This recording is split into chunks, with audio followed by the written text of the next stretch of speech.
Hello students, we are doing the lesson from the Spring Blossom textbook General English class 10th.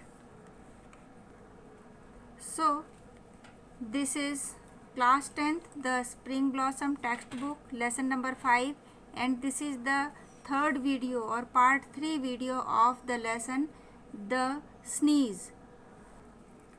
First we will learn the glossary or the word meaning of the new words given in the lesson. Then we will do the exercise and question and answers of the lesson. पहला शब्द है opera house. Opera house इसका उच्चारण है opera house. Theatre where plays are presented और enacted. एक ऐसा theatre ना जहाँ पर ना ड्रामा का मंचन, नाटकों का मंचन किया जाता है. हिंदी में बोलेंगे नाट्यगृह. हिंदी में बोलेंगे नाट्यगृह. दूसरा शब्द है प्रोहिबिट. प्रोहिबिट. इसका अर्थ होता है to stop something from being done और यूज्ड स्पेशली बाय लॉ. मतलब कानून के द्वारा किसी भी चीज़ को करने की मनाही. इसको प्रतिबंधित करना भी बोलेंगे और हिंदी में अर्थ है इसका मनाही, प्रतिबंधित करना. दूसरा नेक्स्ट वर्ड है peasant. Peasant a farmer who owns और rents a small piece of land. किसान जिसके पास खुद की या किराए से ली हुई जमीन होती है, भूमि होती है, उसे बोलते हैं कृषक. नेक्स्ट वर्ड है स्नीज. स्नीज.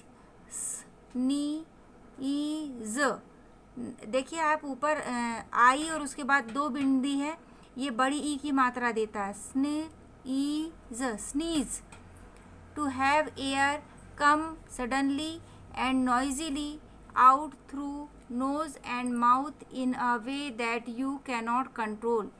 अचानक से तेज आवाज़ के साथ नाक और मुंह से हवा का आवाज़ के साथ बाहर निकलना, उसको बोलते हैं स्नीज यानी छींक.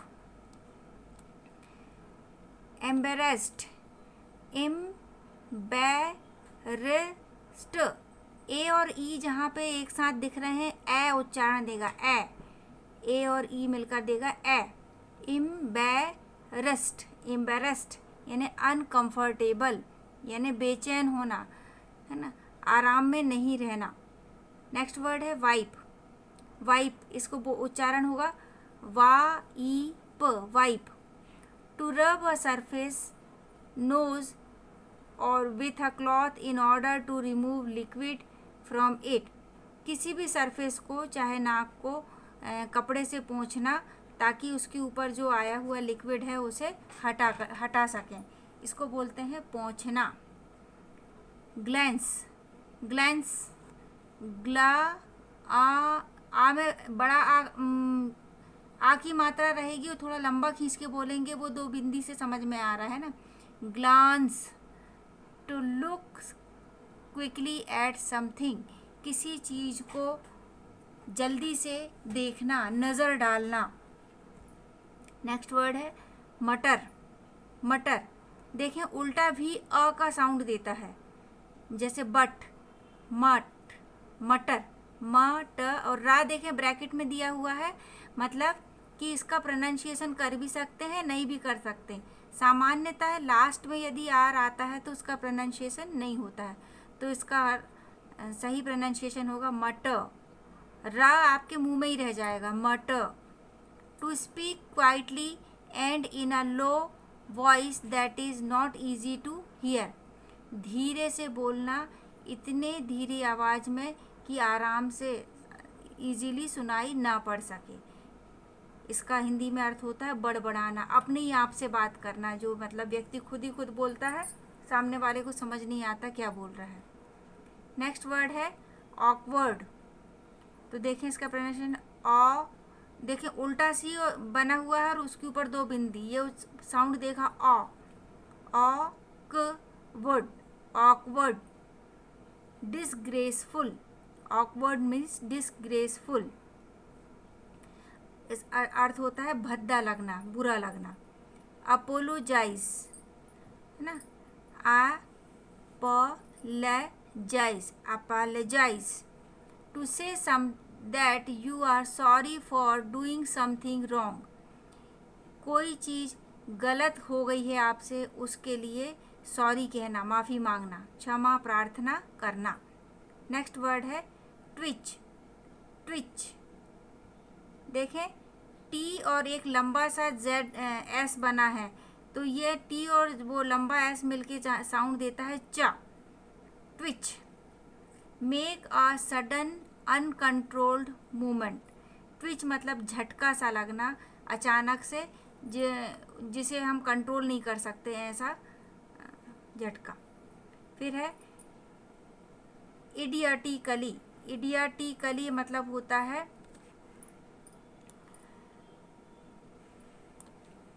इन a stupid way.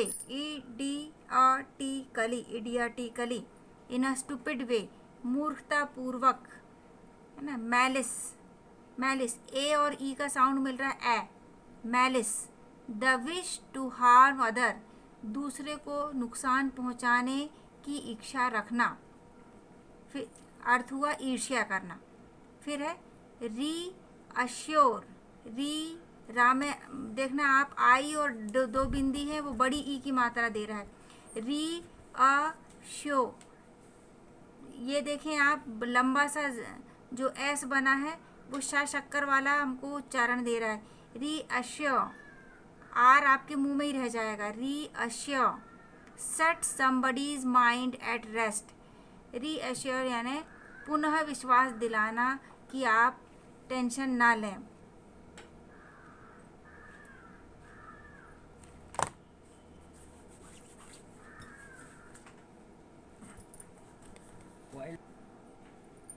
Next word है पिटिशनर।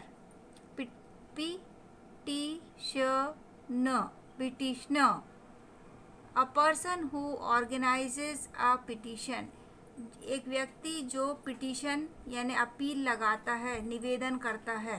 तो निवेदन करता या अपील करता। इंटरोगेट। इंटरगेट ई आई से ए उच्चारण मिल रहा है, A. Interrogate. Ask someone a lot of questions, किसी से बहुत सारे प्रश्न पूछना, लंबी पूछताछ। Spatter. Spatter. Scatter drops of liquid on a surface, फर्श पर किसी सतह पर बहुत सारी लिक्विड यानी तरल पदार्थ की बूंदें फैलाना। तो साधारण भाषा में स्पैटर यानी होता है थूकना।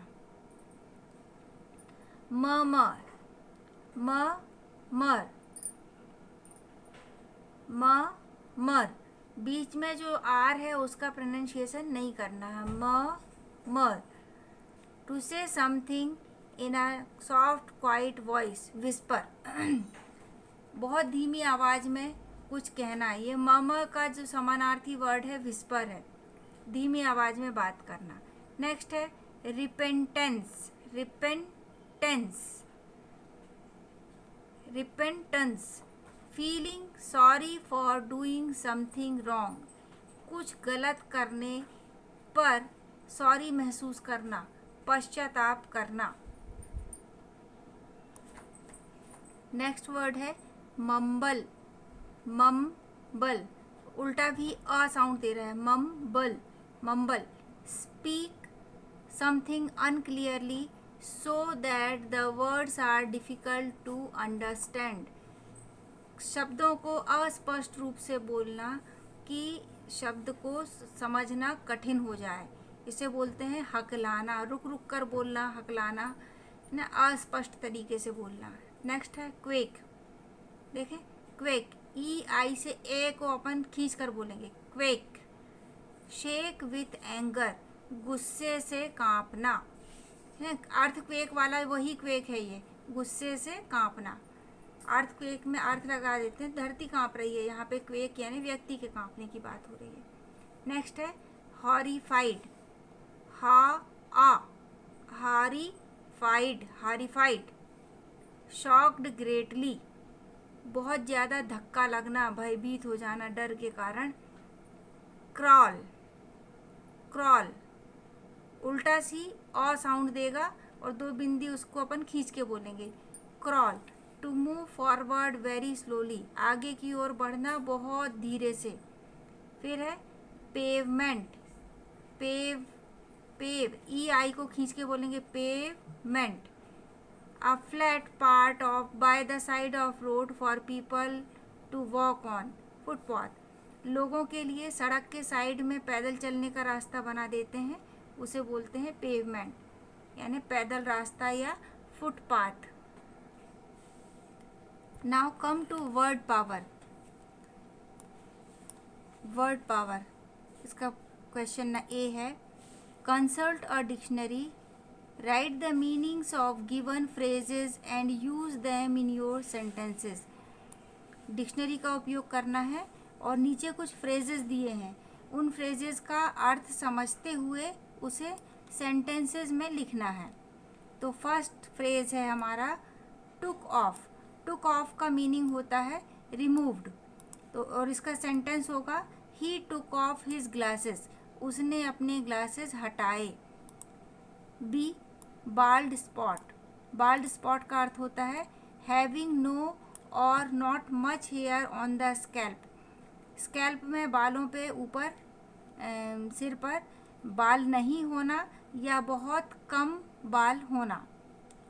इसका सेंटेंस बनाया हमने, the old man wiped his bald spot, बुजुर्ग व्यक्ति ने अपने गंजे या बिना बाल वाले स्थान को साफ किया।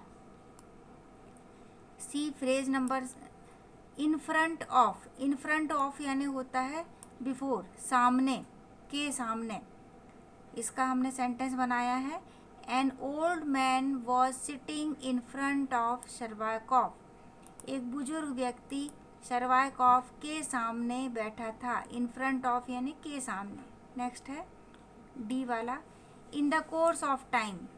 In the course of time का अर्थ होता है आफ्टर सम टाइम, कुछ समय बाद।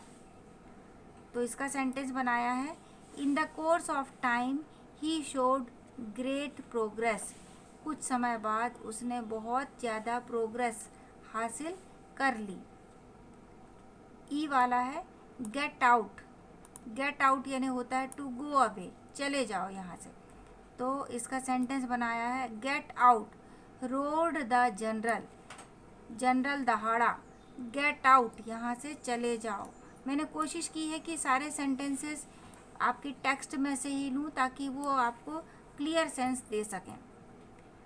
नेक्स्ट है question answer.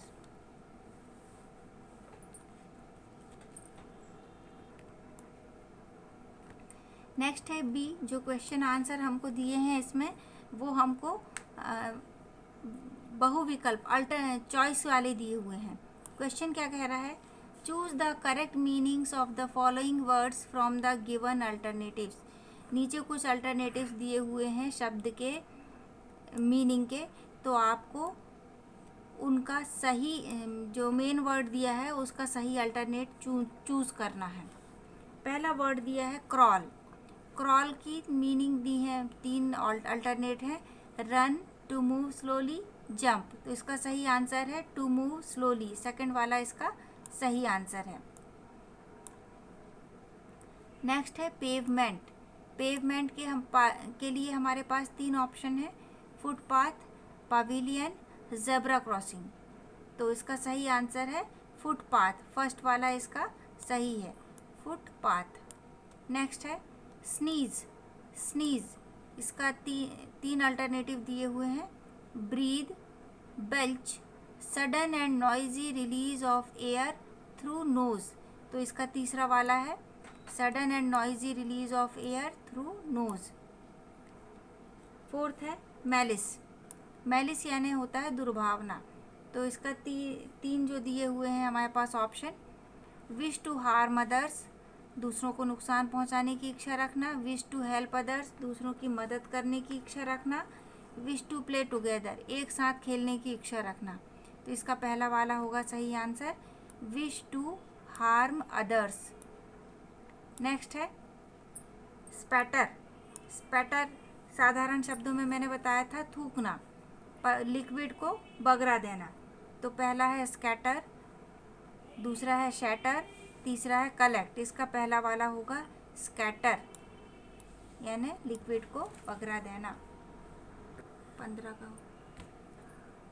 Come to the question number C. Some of the verbs given below have been taken from the lesson. Consult a dictionary and find out the noun form of these verbs. First one is done for you. Dictionary का use करते हुए हमको lesson में कुछ शब्द दिए हुए हैं जो वर्ब के रूप में है, उसका नाउन फॉर्म पता करना है। एग्जाम्पल एक इन्होंने दे दिया है वर्ब, वर्ब के नीचे कॉलम दिए हुए हैं तो वर्ब दी है, उसका हमको नाउन बनाना है। जैसे पहला दिया हुआ है प्रोहिबिट, तो उसका नाउन होता है प्रोहिबिशन। तो पहला है प्रोहिबिट का प्रोहिबिशन। नेक्स्ट है डिफाइन का डेफिनीशन। डिफाइन यानी परिभाषा दें और डेफिनीशन यानी परिभाषा। एवॉइड, एवॉइड करना यानी होता है किसी चीज़ को नज़रअंदाज करना, अपने से दूर करना। अवॉइडेंस यानी नज़रअंदाज। Idle, idler. नेक्स्ट है कंसीडर, कंसीडरेशन।